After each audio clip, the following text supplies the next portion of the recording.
Hi friends, sixth class mathematics నుండి మొన్న టెట్లో ఎన్ని బిట్స్ వచ్చాయో ఎక్స్ప్లెయిన్ చేసుకుందాము. ప్రతి టాపిక్ నుండి, ప్రతి చాప్టర్ నుండి 2 or 3 బిట్స్ వచ్చాయి. అవి ఎక్కడెక్కడ నుండి వచ్చాయో ఒకసారి నేను ఎక్స్ప్లెయిన్ చేస్తా చూడండి.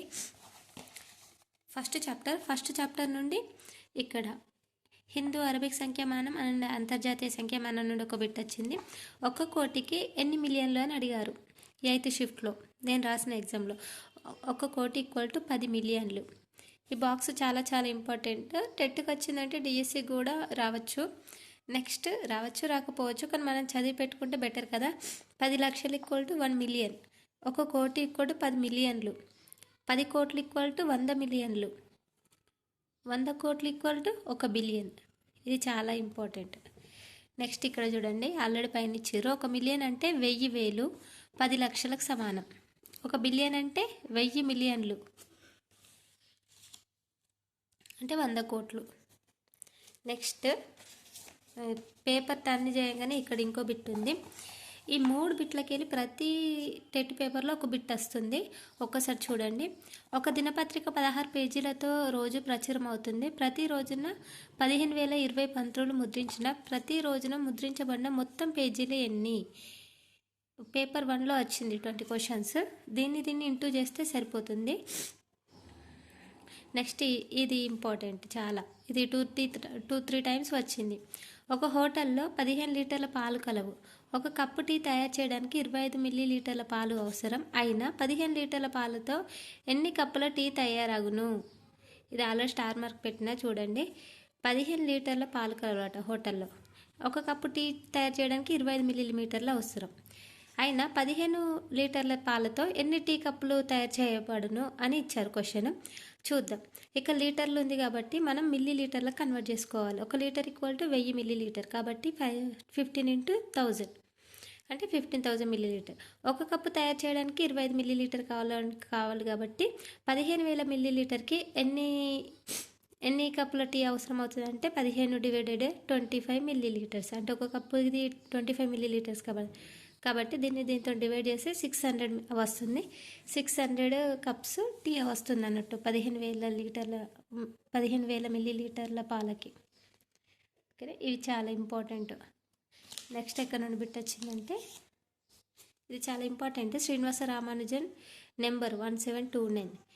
మళ్ళీ అతనికి భారత ప్రభుత్వం రామానుజన్ జ్ఞాపకార్థం 2011లో పోస్టల్ స్టాంపు విడుదల చేసింది. భారత ప్రభుత్వం 2012ను గణిత సంవత్సరంగా ప్రకటించింది. ఇది మేబీ డిఎస్సికి వచ్చే అవకాశం ఉంది, చూడండి ఒకసారి. ఇంతకుముందు నేను భిన్నాల చాప్టర్ ఎక్స్ప్లెయిన్ చేశాను. అది ఎక్స్ప్లెయిన్ చేయంగా టెట్ ప్రీవియస్ బిట్స్ గుర్తొచ్చాయి. ఒకసారి చూడండి. ఇంతకుముందు వీడియో పోస్ట్ చేసా, ఒకసారి చూడండి. 6th class fractions, decimals. ఇక్కడ సజాతి భిన్నాలు, విజాతి భిన్నాల్లో అపక్రమ భిన్నాలు, మిశ్రమ భిన్నాలకు సంబంధించి ఒక క్వశ్చన్ వచ్చింది. మళ్ళీ అవరోహణ క్రమం, ఆరోహణ క్రమం ప్రతి టెట్ బిట్లో ఒకటి వచ్చిందండి.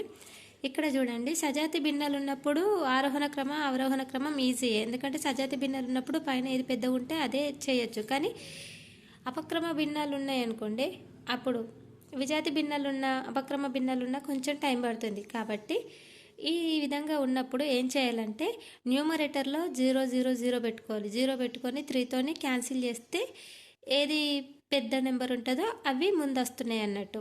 ఆ విధంగా చేయాలి. నేను అటువంటి వీడియోలు ఆల్రెడీ పోస్ట్ చేశాను. 6th క్లాస్ మ్యాథమెటిక్స్ అనే ప్లే స్టోర్లో 6th క్లాస్ మ్యాథ్స్ అని ఉంటుంది, అందులో అప్లోడ్ చేశాను. నెక్స్ట్ అక్కడ నుండి ఒక బిట్ వచ్చింది. మళ్ళీ అగైన్ ఈ 10, 11, 12, 13 నుండి ఖచ్చితంగా ఒక బిట్ వస్తుంది ఎప్పుడు, ప్రతిసారి టెట్లో అయినా డిఎస్సిలో అయినా పేపర్ 1కి. ఇక్కడ చూడండి ఒకసారి. 7/8 మీటర్ల పొడవు కలిగిన ఒక కడ్డీ 2 ముక్కలుగా విరిగిపోయింది. ఒక ముక్క 1/4 మీటర్లు పొడవు ఉన్న రెండో ముక్క ఎంత పొడవు ఉంటుంది అని అడిగారు. దీనికి ఆన్సర్ ఏంటంటే 7 మీటర్ల పొడవు ఉన్న కడ్డీ ఉంది కదా, 2 ముక్కలుగా విరిగిపోయింది. ఈ 2 ముక్కలు విరిగిపోతే ఇందులో ఒక ముక్క ఇదే అట. ఇందులోకి వెళ్ళి ఒక ముక్క పోతే ఇంకో ముక్క దీంతో తీసేస్తే వస్తుంది కదా ఆన్సర్. కాబట్టి ఇది ఎల్సిఎం చేస్తే డినామినేటర్ సేమ్ అయినాక దీని నుండి తీసేస్తే వచ్చేస్తుంది ఆన్సర్. నెక్స్ట్ ఇక్కడ కూడా, ఇది కూడా చాలా ఇంపార్టెంట్. క్వశ్చన్ పెద్దగా ఉందని ఆన్సర్ మాత్రం చాలా సింపుల్గా లాజిక్గా ఉంటుంది.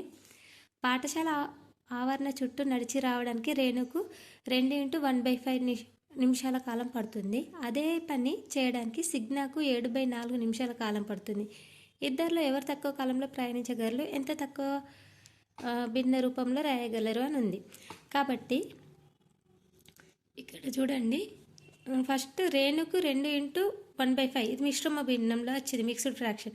దీన్ని ఏ విధంగా చేయాలంటే 5 × 2 2+1 ఆ విధంగా చేయాలి. 5 × 2 10 10+1 11 11/3 సిగ్నా నడిచింది, రేణు నడిచింది. 7/4 సిగ్నా నడిచింది. కాబట్టి ఇందులో ఎవరు ఎక్కువ నిమిషాల పాటు నడిచిర్రు, ఎవరు తక్కువ కాలంలో నడిచిర్రు అనేది మనకు కావాలి. తక్కువ కాలం నడిచింది కావాలి కాబట్టి 11/3 రేణు, 7/4 సిగ్నా. దీన్ని క్రాస్ మల్టిప్లై చేయాలి. 4 × 11 44, 3 × 7 35. ఏది తక్కువ వచ్చింది? 35 తక్కువ వచ్చింది. కాబట్టి 7/4 ఎవరిది? సిగ్నా. ఇద్దరిలో ఎవరు తక్కువ కాలం ప్రయాణించారు? సిగ్నా తక్కువ ప్రయాణించారు. ఎందుకంటే 44 కన్నా 35 చిన్నది వచ్చింది కదా. ఈ విధంగా చేయాలి. అంటే షార్ట్ కట్లో మన టెట్ అండ్ డిఎస్కి యూజ్ అయ్యేదా.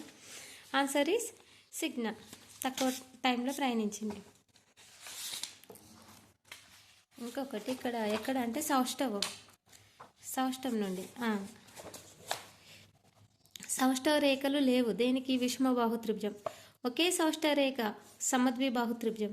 2 సౌష్టవ రేఖలు దీర్ఘచతురస్రానికి, 3 సౌష్టవ రేఖలు సమబాహు త్రిభుజానికి. ఇది అడిగారు. 3 సౌష్టవ రేఖలు దేనికి ఉంటుంది? సమబాహు త్రిభుజం. మొన్న టెట్లో అడిగారు.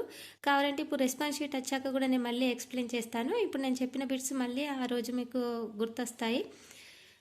3 సౌష్టవ రేఖలు సమబాహు త్రిభుజం, అనంత సౌష్టవ రేఖలు వృత్తం. ఈ బాక్స్ చాలా ఇంపార్టెంట్. 6th క్లాస్ నుండి ఈ బిట్స్ వచ్చాయి. ఇంకేదైనా మిస్ అయితే నేను మళ్ళీ వీడియోలో సెండ్ చేస్తాను. Okay, bye.